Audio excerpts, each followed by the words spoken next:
Har'a kan asitti argamneef uummata Oromoo walloo jiraatan lafa isaaniitirraa qabeenya isaaniitirraa buqqaafaman deebisnee dhaabuudhaaf konsertii artisti Saayilisaa Saamtiin durfamu qophaa'ee sagantaa kana nutis irratti affeeramnee irratti argamne jechuudha.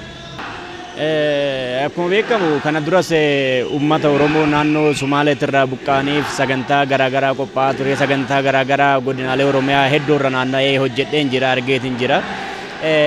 Waan akkanaa waan waliin waan saba isaa tokko kanarratti uummanni Oromoo yeroo kamiyyuu kutannoodhaan tokkummaadhaan sagalee tokkoon miira tokkoon dhaaban sabaan dhaaban amantaadhaan kutaadhaan osoo waliin qoodin dhimma sabni isaa tuqamuu irratti wal faana adda addummaan tokko otoo hin jiraatin irree tokkoon irratti hirmaata. Akkuma beekamu konsertiin kun irratti argamne kun torbee kaleessaa ture uummanni eega qophaa'ee sagantaan guyyaa lama akka safu sagantaan jijjiiramuu himame uummanni godina jala bultiidha godinaalee garaagaraa irraa dhufanii Finfinnee kana guutanii jiran turanii uummata asitti qophaa'ee dhufe sanatti haala gaariidhaan hin beeksifamne ture sagantaan jijjiiramuu isaa haala gaariidhaan hin beeksifamne ture namni akka dura yaadame sanas ta'uu baatu har'as uummanni argame baay'eedha sagantaan tokko haqamee guyyaan isaa jijjiirame gaafa guyyaa lammataatitti sagantaan akkanatti uummanni irratti argame sagantaa jalqabaati jedhee haasa'uu hin danda'a.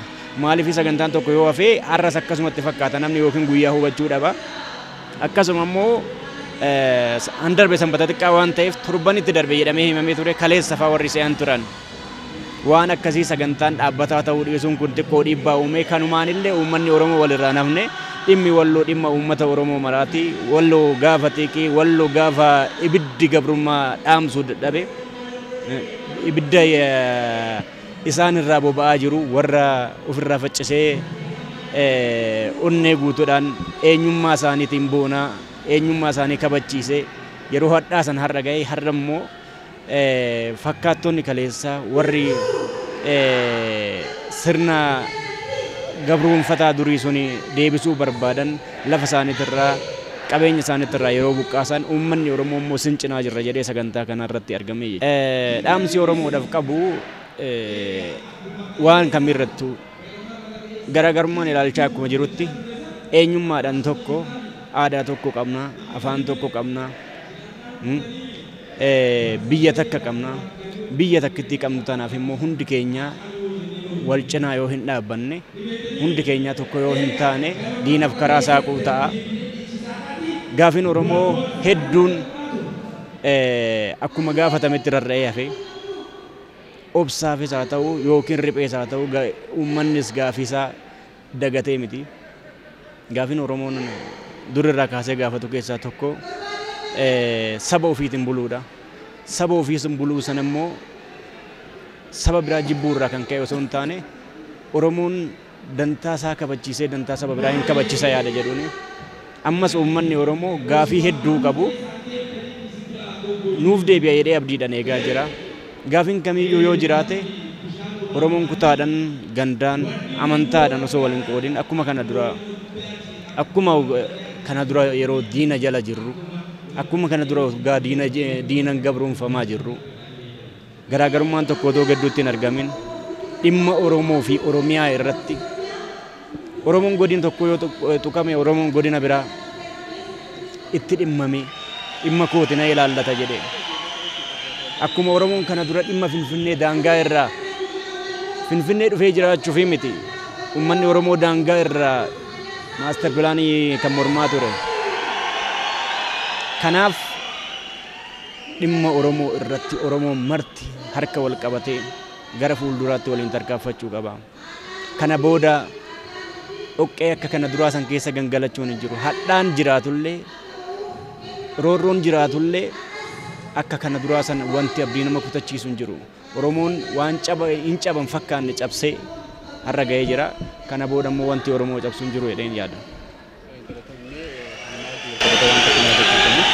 Dhimmi magaalaa Finfinnee magaalaa Oromiyaa magaalaa Dirreedhaa suuraa duniyaatti yeroo dheeraadhaaf aadaa afaan isaanii kana as keessatti babal'isuun walitti dhufee ture. Mee ammaan tanoo carraa argame kanatti fayyadamuudhaan aadaan keenya afaan keenya seenaan keenya akka babal'atuudhaan maal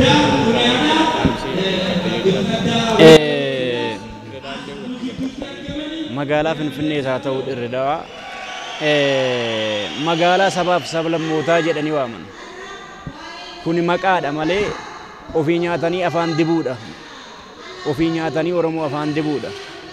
Magaalaa sabaaf sablammootaa jecha Finfinnee keessatti waggoota hedduudhaaf kan mul'achaa ture kan mul'achaa jiru afaan tokko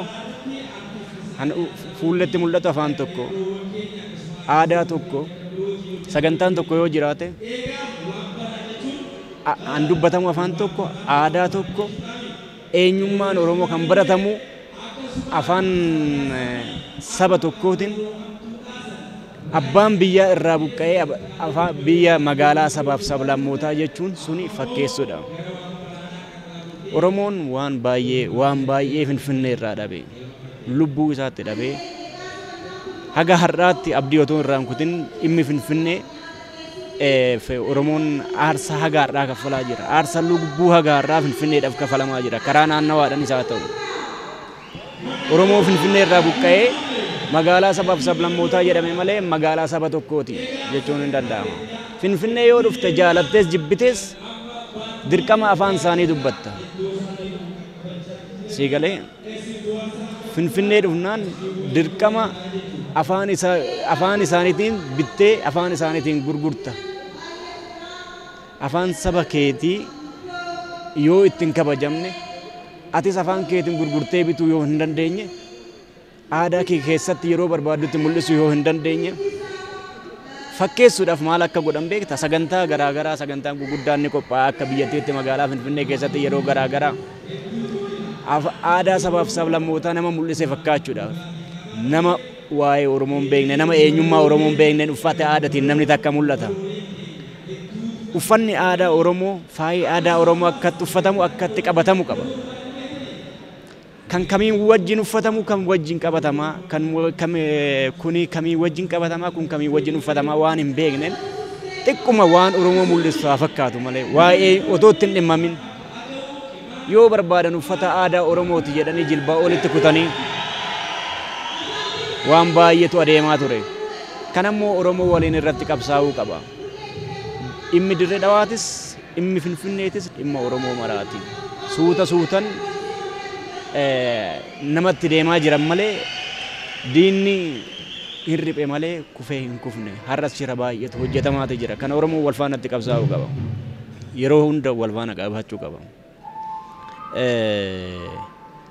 Kufaatu na rakkisee kufaa akkamittan kuffisa jennaan kufaa kan kuffisu bakkuma ciisutti kan isa kuffisutu itti dhufaa jedhan.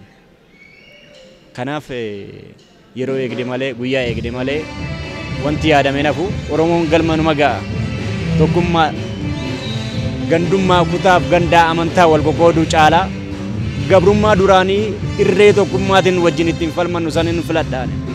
Kanaaf tokkummaan yeroo hunda barbaachisa. Soalnya dokter tuan tiga baju berarti artis di kata berita motor mau berarti artis kapsa euro kapsole euro hetu kapsol dan berarti satu euro kase sadar kata ada lagi mungkin nama kasa tu ni mereka maka mereka siapa pun itu motor mau berarti artis tidak ada benar me gara apa kan lo negara tidak akan ada itu sudah ada gara pernah tu memang tak kau negara sudah ni awas ke sini juga dah warna harus ni apa juga wanti kuni jalqabaanii albama koo eegan eebbisiisee waan sagantaa jedhamu sagantaa gargaarsaa malee sagantaa koonsertii dhuunfaa waan hin hojjedhen qabu.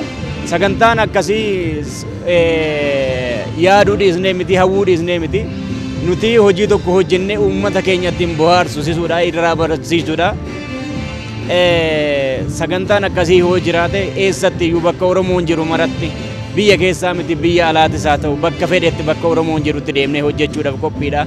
Garuu wanti tokko tokko ugguraan baay'een jedhanii abruma tana akkuma kaleessaa san maal sirbuu fi yeroo itti jedhamutu jira. Gufuu baay'eetu jira.